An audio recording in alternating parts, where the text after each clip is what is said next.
উফ, আর পারা যায় না শফিক। সূর্যের তেজ যেন আজ আগুন ঢালছে। জ্যৈষ্ঠ মাস প্রায় শেষ হতে চলল, এক ফোঁটা বৃষ্টির দেখা নেই। মাঠের সব ফসল পুড়ে যাচ্ছে। এভাবে চললে কি হবে বলো তো? ঠিকই বলেছ চাচা, গত 10 বছরে এমন গরম দেখিনি। আমাদের তো তবুও পেটের দায়ে মাঠে কাজ করতে হবেই, কিন্তু এই ফসল যদি না ফলে তাহলে আমাদের সারা বছরের কষ্টের ফল বৃথা যাবে। আর বলিস না, গতবারও অল্প বৃষ্টিতে ফলন ভালো হয়নি। এবারে তো মনে হচ্ছে তার চেয়েও খারাপ অবস্থা হবে। মহাজনের কাছ থেকে যে ধার দেনা করে জমি চাষ করেছি তা শোধ করবো কি করে? সেই কথাই তো ভাবছি চাচা। এদিকে ঋণের বোঝা, তার উপর ফসলের এই হাল, রাতে ঘুম আসে না দুশ্চিন্তায়। জানিস সত্যি, এই ভর দুপুরে আমার কেন জানি খুব টাটকা জাম ভর্তা খেতে ইচ্ছে করছে। টক ঝাল মিষ্টি জাম ভর্তা, আহ! কিন্তু আমাদের মতো গরিবের আবার এসব শখ মেটানোর উপায় আছে নাকি? আমারও তো খুব ইচ্ছা করছে চাচা। ছোটবেলায় যখন জাম গাছ ভর্তি জাম দেখতাম, তখন ছুটে গিয়ে পেড়ে খেতাম। তখন তো গাছও কমে গেছে। সবই কপাল রে বাবা। আমরা দিন আনি দিন খায় মানুষ, কাজ না করলে পেটে ভাত জোটে না। এই কাজ করতে গিয়েও যদি ফসল না পাই তাহলে তো বাঁচার পথ থাকবে না। কি রহিম, আর কতদিন এভাবে চালাবে? ধারের টাকা শোধ করার নাম নেই। গত বছর বলেছিলে এবার অন্তত সব টাকা শোধ করবে, কিন্তু ফসলের ফলন ভালো হয়নি। অজুহাত দেখিয়ে তো আর পার পাবে না। আমার টাকা তো আর গাছে ফলে না। মোড়ল সাহেব, দোহাই আপনার, এবারের গরমটা যে বড় বেশি। ক্ষেতের সব ফসল শুকিয়ে যাচ্ছে, বৃষ্টি নেই, তাই ধান গাছগুলো পুড়ে যাচ্ছে। বিশ্বাস করুন, আমার কোনো মিথ্যা বলছি না। এবার যদি একটু সময় দেন, পরের বার সুদে আসলে সব শোধ করে দিন।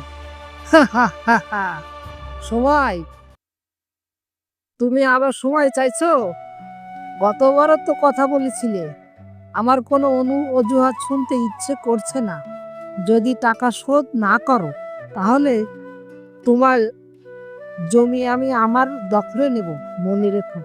আমার জীবনটা আপনি নষ্ট করে দেবেন না মোড়ল সাহেব। এই জমিটুকুই আমার শেষ সম্বল। দয়া করুন। দয়া? আমার কাছে দয়া আশা করো না। টাকা দিতে না পারলে যা বলেছি তাই হবে। হ্যাঁ, আর সন্ধ্যার মধ্যেই আমার লোক তোমার বাড়িতে যাবে। মোড়ল হাত দিয়ে ইশারা করেন। রহিম চাচা ও অন্যান্য কৃষকরা মাথা নিচু করে বেরিয়ে যান, তাদের মুখে বিষাদের ছায়া। কি গো, আজ এত মন মরা হয়ে আছো যে? মোড়ল সাহেবের কাছ থেকে আসছো বুঝি? আবার কি কিছু বলেছেন?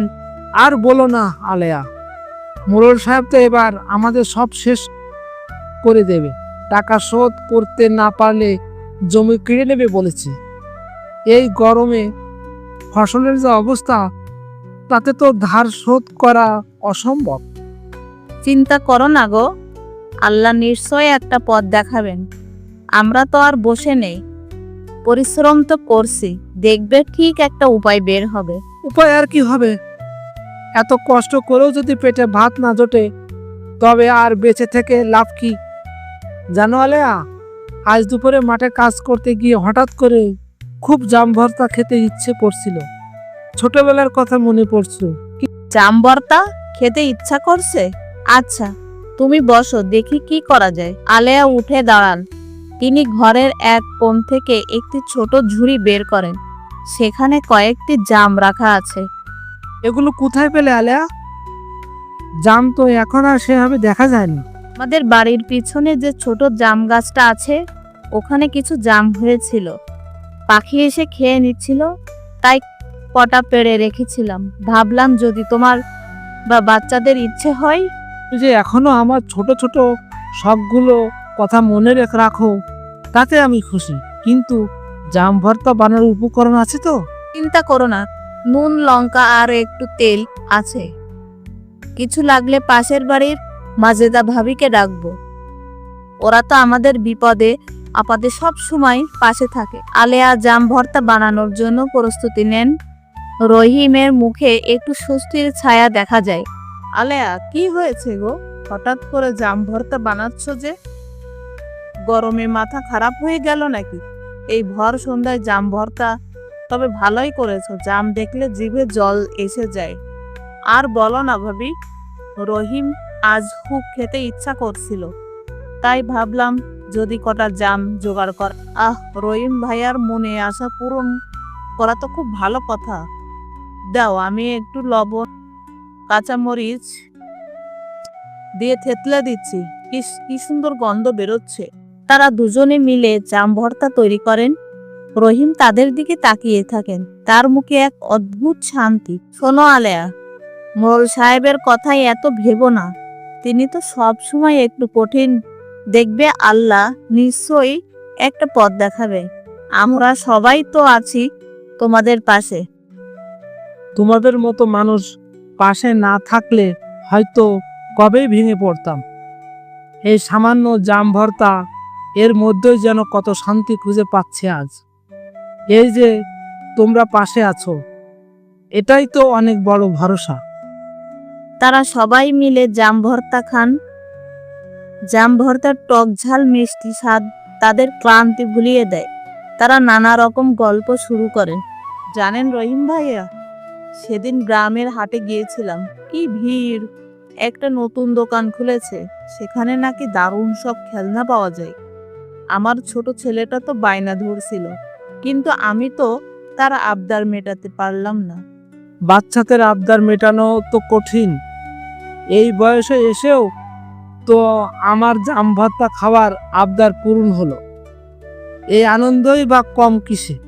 তারা হাসতে থাকে। সন্ধ্যাটা গল্প আর হাসিতে ভরে ওঠে। দুশ্চিন্তার মেঘগুলো যেন কিছুটা সরে যায়। দেখো গো, কি সুন্দর ভোরের আলো! কালকের রাতের কষ্টটা যেন অনেকটাই কমে গেছে। তোমার মুখেও হাসি দেখতে পাচ্ছি। ঠিক বলেছ, বিপদ আসবে যাবে, কিন্তু ধৈর্য সাহস হারালে চলবে না।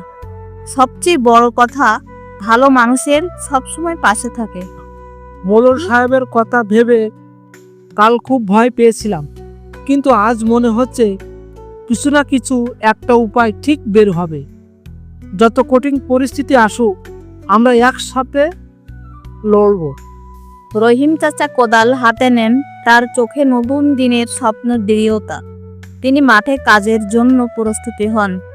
চলো আলেয়া, নতুন করে শুরু করি। কাজ তো আমাদের করতেই হবে, আর আল্লাহর উপর ভরসা রাখলে তিনি নিশ্চয় আমাদের ছেড়ে দেবেন না। রহিম, আমার মাথায় একটা বুদ্ধি এসেছে। তুমি যদি এই জাম ভর্তা করে হাটে বিক্রি করো, তাহলে অনেক টাকা ইনকাম হবে। এই প্রচন্ড গরম, সবাই জাম ভর্তা পছন্দ করবে। তুমি মহাজনের ধার দেনা পরিশোধ করতে পারবে। আলেয়া, তুমি ঠিক বলেছ, তোমার বুদ্ধিটা খুবই ভালো, কিন্তু এত জাম আমি পাবো কোথায়? আমাদের বাগানের গাছ থেকে জাম সঙ্গে নিবে, আমাদের গ্রামের বাড়ি থেকে জামগুলো সংগ্রহ করবে। এগুলো দিয়েই তোমার হয়ে যাবে। রহিম পরের দিন সকালবেলা থেকে বাগানের জাম গাছ থেকে জাম পারলো ও গ্রামের আরো অন্যান্য গাছ থেকে জাম সংগ্রহ করলো। সে বাজারে নিয়ে গেল। আসুন আসুন, সবাই এই গরমে জাম ভর্তা খান, শরীর ভালো থাকবে। রহিম ভাই, তোমার এই জাম ভর্তা খেতে তো খুবই সুস্বাদু লাগে, কখনো এমন ভর্তা খাই নাই। ধন্যবাদ ভাই, সবই আমার পরিশ্রমের ফল। আমি ভালোবেসে এটা তৈরি করি। রহিমের দোকানে অনেক লোকজন ভিড় জমাচ্ছে জাম ভর্তা খাওয়ার জন্য। হাটের এক কোনায় থেকে গ্রামের মোড়ল সাহেব দেখতেছে রহিমের এই জাম বিক্রি করা। মোড়ল খুব ঈর্ষান্বিত হচ্ছে। রহিম দিন শেষে দেখলো সে অনেক টাকার জাম বিক্রি করেছে। ভালো টাকা আয় হয়েছে। সে চিন্তা করলো এই টাকা কাল মোড়লের টাকা পরিশোধ করে দিবে। চাচা, এই নিন আপনার টাকা, আমি সুদে আসলে সব পরিশোধ করে দিলাম। তুমি এত টাকা পেলে কোথায়? এমন তো কখনো দেখিনি।